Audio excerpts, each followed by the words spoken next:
The level of deals they've done is extraordinary. But they had an idea. The idea was this was the CCP was going to use this in a relationship with Joe Biden to basically span the world, do deals with these Americans. Walk us through it.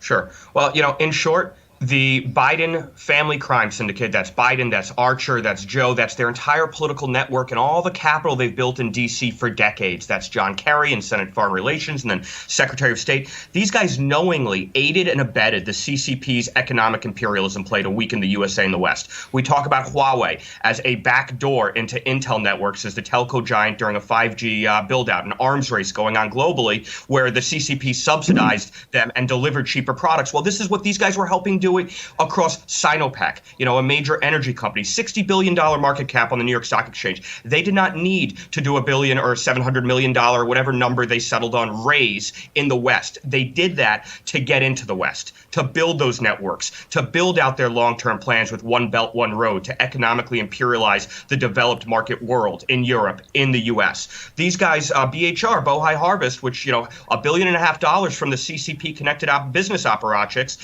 they had a mandate to go out there and basically lobby without FARA registration. They were representing CCP businesses, state-owned enterprises. These are not free market competitive players. And one of the coups they did, and by the way, they got $1.5 billion signed in Max Baucus, Obama's ambassador to Beijing, former senator of Montana, friends with Devin Archer, a Montanan as well, connected to Kerry and to Biden.